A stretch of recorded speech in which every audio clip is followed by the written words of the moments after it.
Hey, what's going on, guys? It's Friday again. Peace, y'all. I cannot believe it's a week past Good Friday already. Seemed to take forever, but the weather was back and forth. Days seem short, but the week, man, I can't believe it. It's only been a week since Good Friday. Goodness gracious. Well, hang around and leave some comments here. Check this out. Welcome to the weekend. So I'm out here hitting these little spring roots off these trees. Those that are new, which is most of you now.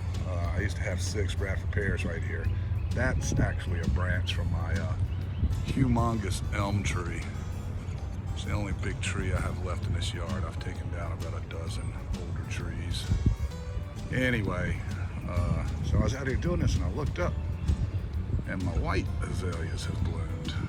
They stagger with that pink one.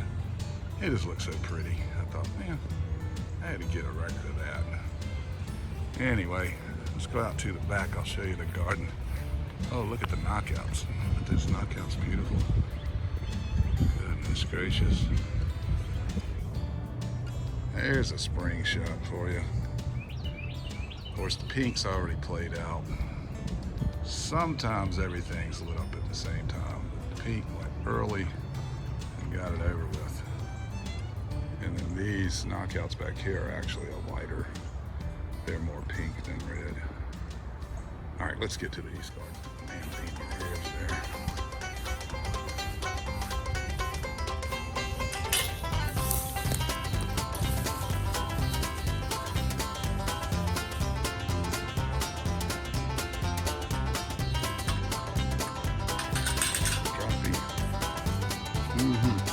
I do want to show you something that I was pruning up those little sprouts from that tree, and I noticed that my pruner, my extension pruner, is made by Corona. The irony just struck me. Anyway, there we are. See, still getting shade back here on the east of the east. There's my onions. It's Texas sweet, taking their sweet time, and they're starting to lay down, which I don't know what's going on. Maybe they're in bad soil. I'm gonna let it ride right there. Radish, and then a staggered radish row, the shorter ones. I'll throw some beets in there. I know it's a little late, but they'll be okay, I hope. And our lettuce is just killing it this year. Cabbage is starting to head up. I gotta feed it again. Been taking tips from Growfully, Jenna, so, and others. But that comes to mind. She left me some possibilities of why they wouldn't head up. But yeah, that's the east garden. It's kind of, we're at that time, we're in between. I'm gonna run my squash right up the middle of this bed, on the front half of the bed. Also, you know, to say about good plants, I don't know if you can see it, probably looks like grass to you, but that's a gazillion pepper plants that have come in. I left a stack of cayenne pepper and jalapeno here, which I do every year. Then I clean it up until, gonna let them ride as well. I wanna see what they do, and I really don't know if it's jalapeno or if it's cayenne or even cubanelle. We had cubanelle as well. Yep. All right. Now, I know you guys get tired of seeing this herb garden, but I gotta tell you, I learned me something, as we say down south. See that lemon balm right there? Obviously way too much, unless we're gonna make some aloe gel or something, I guess. I mean, well, not aloe gel, but you know what I mean. I understand you can use that as a mosquito repellent, although some people are allergic to it. But I also found out mint's really good. Well, I already knew that mint was really good around your vegetables. It's kind of like a natural repellent. It's not an insecticide, but it's a natural repellent. And I got a bunch of this, and I was reading, I don't know if it's true or not, let me know in the comments, but what I read was you can actually use that as a mulch, like around your squash and whatnot, and that will help with certain bugs. I don't know. I need to do some more to make sure it doesn't hurt, particularly lemon balm. It is a mint, but you know, it's not your standard mint, I guess you'd say. And there's our little mustard spread, little puny 4-plant mustards, but you know, just threw it in there. We had the space. What the heck? time. Oh, by the way, this oregano, that middle's from a rainstorm.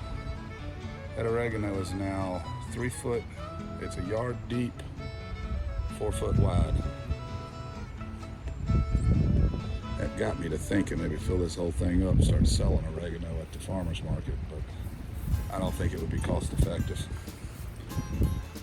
By the time you pay all your fees and whatnot. And then the collard greens, these are Georgia Southern, all wild grow. They're looking good. Of course, my broccoli taking its time to form a head, so it might interfere with the staggering of my cucumbers. Also got to figure out if I can put those cucumbers that close to broccoli. I can't remember right now. Might have to make an adjustment if I want that. And then of course the trench. I'm sure you're tired of seeing that as well, but the cabbage is starting to head up. You see right there the red.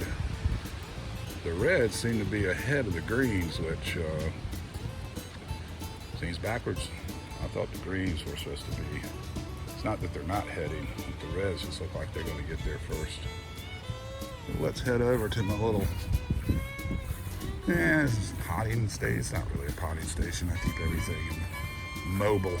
Everything's mobile. Oh, that's watercress. I was going to, well I did. I put watercress in there. It's in the sun, you know, that's a shady creek bed type plant. But I've been keeping it damp. It's doing okay. I used to swear by real whiskey barrels. You can see this one's aged if you look close to the edges. I don't swear by these anymore. Both barrels. This is ratty. I still haven't cleaned it up. Been so busy gardening I couldn't get to this bed. But anyway, both barrels. You can see that one. It's actually ate outside. Termites. Yep. They were flying out of both of these barrels at the same time. So I had to spray them, man. I mean, I have a brick house, but, you know, they get the crawl space. Everything over there is wood. I can't have that. So I had to spray. So now I'm not going to eat that watercress. Still going to grow it for the heck of it, but yep, no more real whiskey barrels for me. Dang shame what that is. All right, well, let's show you something else new. Now this isn't really a potting station. That's my potting station over there, but I set that up for today's telecommute. That's my laptop. Da-ding! Email. All right, so yeah, those were seedlings, the tallest tomatoes there, and I transplanted them, as you can see, and they're much taller than the gamble I put in the garden. The gamble, though, is much wider. But the gamble's beside cabbage, and it will stunt the growth, so we'll see how that does. And these little fellers, not that one, that was another gamble. I took him back out because he wasn't doing a thing. And I've got him up. I took him out, he was about 2 inches. He's looking at about 5 there, it looks like. But these little scrawny looking dudes. Got these seeds. I think it was Burgess sent me these seeds. So I figure what the hell, we'll see if we can germinate them. They're called triple L's. I never heard of them until they sent them. I don't know, they're supposed to get really tall. Some people call them a tomato tree. Whatever. I mean, it's just seed and dirt, no big deal. This one though, and that's not because he's in a bigger pot. I put him in a bigger pot because he was already bigger. So that's really nice in there. And I got some Cubanella seedlings, and then got a jalapeno just to make sure I had one. I have some volunteers, but you never know. That's called a salsa pepper in the middle, more or less like a slender jalapeno, I guess. Probably about the same heat. I think they're both medium. And then of course that's California Wonder there, just a sweet. And then over here, this is the eggplant. And I was doing this before I found out there's a single seed challenge, and I might enter that yet. Right now these dudes ain't germinating, but it's only been about 7 days, I suppose. I can't remember. We'll give it a little more time. Might got too much water in there and rotted them out, I don't know. Yep. Those dudes right there are going in those 5-gallon buckets back there. I was out at my nursery, one of my 2 nurseries, very, very interesting. Everybody's masked up. It was like a high school reunion, except everybody didn't really know everybody else, but we all just kind of become friends there for 20 minutes while we're shopping. Anyway, I saw those things laying over there, and I asked Don, my seed guy, he's my dealer. I asked Don, I said, how much you want for those? He said, $1 a piece. So I grabbed 7 of them. What the heck? I mean, I got a supply, but $7, man, that's not a whole lot. Figured I'd grab some more. So I'm gonna isolate these dudes. Try to grow some basil and parsley in there with them. I'm not sure if they can compete at the same soil depth. I'll have to look that up, but hopefully they don't. So I can have a tomato and a basil, a tomato and a parsley, so forth and so on. Yep.